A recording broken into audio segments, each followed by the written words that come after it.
Hey, what's up guys, it's Unleash here today, and we are back with another video on Sonic Frontiers. We have some more details on Cyberspace, this story, and the open world from a bunch of sources. And also, the revealing of the name of the villain of the game. So, without any further ado, ladies and gentlemen, boys and girls, let's take a look at the news at hand. On to Reset Error with Sonic Rush. Right, so here we have some guy called Sam Red, and apparently he's verified, so this is official stuff here, so no need to worry about the validity of it. Right, and here's some details on Cyberspace, because the embargo has been lifted today, so people can actually talk about it now. So here we have here, you need items from the open world to unlock each cyber world portal. My demo began a few feet in front of one portal, without any indication of what it is or why it was there. I had to turn the camera around 180 degrees to notice it about 20 paces away. Each Cyberworld stage has the same 4 objectives: completion time, harder completion time, number of rings, and number of red coins. You get an item for each of these completed objectives to take back into the open world. The Summer Game Fest demo I played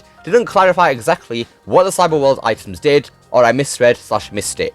Well, we know that the portal keys allow you to unlock the Chaos Emeralds, so yeah. As the trailer shows, some of the content is 2.5D side-scrolling, some is behind the back, and the camera perspective will switch mid-level depending on what a certain section wants to emphasize. Sonic Origin... what? Sonic Origins? Okay, come on, how do you mess up so badly? How? How do you mix up Origins and Frontiers? The two clearly different games, man. Oh my god, so stupid. Sonic Frontiers has all of the time boost meter applies in Cyber World. Hold RT/R2, and if you got enough stamina bar, you can ramp up your speed immediately. The SGF demo had a maxed out stamina meter for all gameplay, so I'll be curious to see how this is metered out? I don't know what he's trying to say there. And whether any insane completion times will demand that players go into the open world, beef up their abilities and stamina meter, and return to try again. Okay, so you can actually upgrade your boost meter. That makes sense. The balancing act of rooting for rings/red coins and high completion times felt good in the 3 levels I played. I wanted to go back and try again. And I really liked how they added spice to Origin... Come on man, it's not Origins, it's Frontiers. Open world's flow, like... go to a linear, classic level, they'll come back to hunt the open world for more shinies and challenges and repeat. None of the levels I played felt like one-to-one copies of other linear Sonic 3D games' classic levels, despite them heavily biting on other games' aesthetics. So that's good, so we're going to have all original level design from what he's played, so that's good. Is this obviously the environments are going to be reused, like Green Hill and whatever. Alright, the next part is marked as a spoiler, so if you don't want to hear it, probably skip the next 20 seconds or something, or I don't know. Spoiler! Eggman showed up in a cutscene at the end of the 3rd Cyberworld stage I played, as if he'd been warped into it against his will, maybe. So that is interesting, so maybe Eggman's been taken over by this power too, and yeah, he's trapped in Cyberspace too. Interesting. Now there's one person asking me a question: did you find it evenly split in amount of time spent in, or was it mostly 3D/mostly 2.5D? Mostly behind the back 3D, but I only played 3 levels, so it's mostly 3D, and to be honest with you, I don't really mind the 2D sections, and here's why. Because we have an open world. That is obviously going to be fully 3D, so the problem where the game is going to be mostly 2D doesn't really bother me now, because the open world is going to be the most part of the game. So we don't really have to worry about the game being mostly 2D, because obviously we have the open world. That's going to be the 3D sections there. Obviously in the Cyberspace, from what is said here, it is going to be mostly 3D, but there's still a bit of 2D in there, so 2D sections won't really bother me all that much. Right, now we move on to Tails' channel, where we have some more details on the story, open world, and cyberspace, so let's begin here. Sonic's new journey begins when him and his friends, Amy and Tails, head to the Starfall Islands in search of the Chaos Emeralds. As they approach the islands, sudden trouble hits their plane, and they are sucked into a dimensional portal. Sonic then finds himself separated from his friends and awakens in a strange digital world, cyberspace. Okay, so he wakes up in cyberspace then, not the Starfall Islands immediately. Interesting. He miraculously escapes cyberspace and arrives on Kronos Island, one of the Starfall Islands, full of ancient ruins where strange enemies roam. It is then up to Sonic to explore the Starfall Islands, find his lost friends, and uncover the mysteries around him. Alright, so the first island we're going to be on is going to be called Kronos Island, which is interesting. The main draw of Sonic Frontiers is the open zone gameplay. Sega said that players will be able to explore through puzzles, cyberspace, side quests, combat, and talk with different characters across the island in any order they'd like to match their playstyle. The freedom that fans will get to explore through Frontiers is something that's never been done before in a Sonic game. Okay, so there are NPCs in the game then, that's good, and there are side quests which Sega did mention I think last week or something like that, probably the week before. The combat in Sonic Frontiers will require players to use various button controls to fight strategically. The game throws an incentive to combine moves in combos, such as dodges, parries, and counters, to deal with enemies during the journey. The combat can be further expanded by unlocking new moves and combos via the skill tree. For players that want more straightforward gameplay, the game will have an auto mode where various attack combos can be executed with a single button, allowing all fans to enjoy the combat system in Sonic Frontiers. Right, so there's more than just the action mode and the high speed mode then. So we have some sort of auto mode where certain attacks you don't even have to do anything from, you just press one button and they do automatically. Don't know why you'd want to do that, but oh well, I guess it's there for people who want it there. Personally, I'm not going to use it, but oh well.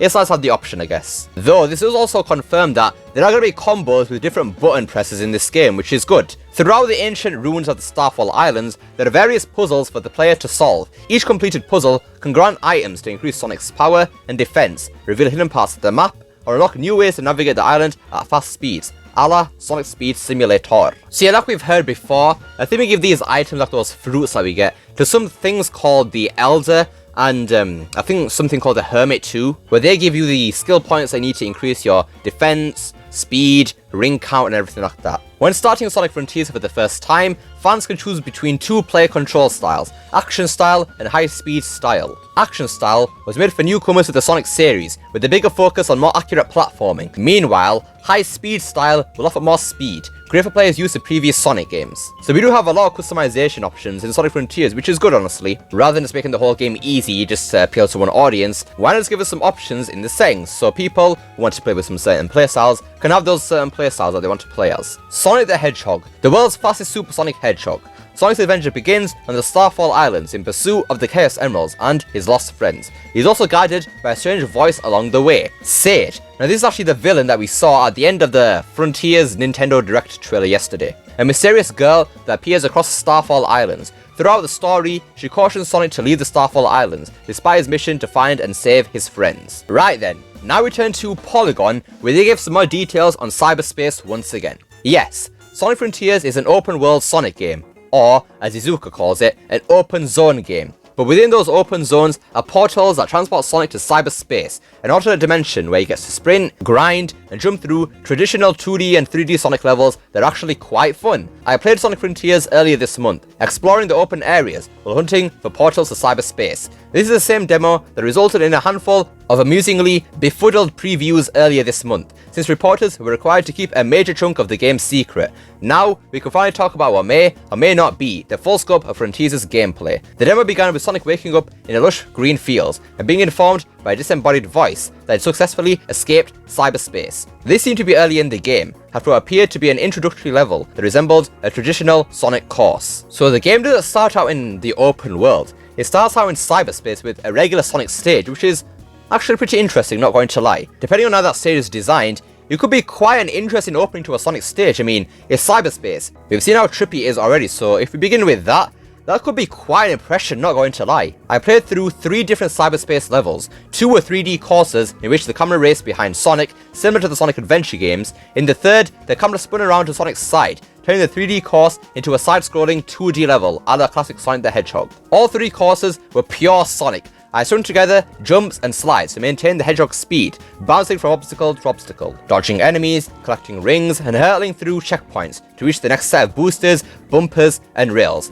Granted, Sonic has no roll ability in this game, that we know of at least, but these levels still felt satisfying and fun to play. Okay, so there were 2 fully 3D stages, which is actually pretty good, but then there was one, I don't know if it's trying to say that there was one fully 2D stage, or if I had a mix of both, not really sure here. Now then, our final source for today's video is The Verge, where once again, more cyberspace impressions. Just about any Sonic fan will tell you that Sonic Unleashed is reviled except for its daytime levels. Shut your mouth, Hedgehog is fantastic, I don't care. The cyberspace levels in Frontiers feel like the daytime stages of Sonic Unleashed. finish the stage while completing challenges like beat the stage in X minutes, and Sonic will be rewarded with items he needs to progress. Now I don't know if he's mentioning Sonic Unleashed here because they're both boost games, or if the level design is actually like Sonic Unleashed, because obviously from what we've seen it looks really linear. But if the level design is actually on par with Unleashed, then that's gonna be brilliant. I don't know why it looks so basic from what we've seen so far, but who knows? Though I've only been able to play a demo that was about 25 minutes long, I feel that Sonic Frontiers can do for 3D Sonic games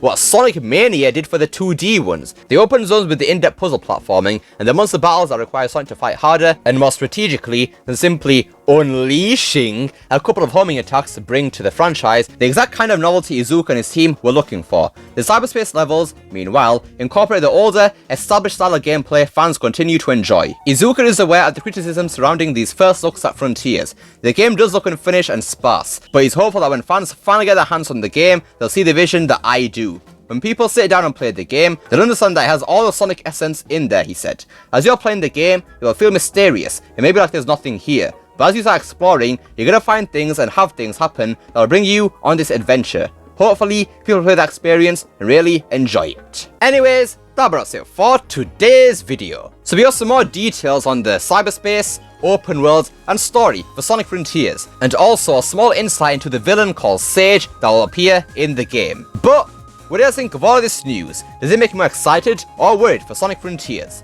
Let me know down below. Love to see what you guys have to say. I hope you enjoyed this video. Don't forget to like, share, subscribe, especially that last one. Don't forget to become unleashed by hitting that join button down below. And remember, it's not necessary. And I will see you all next time. Peace!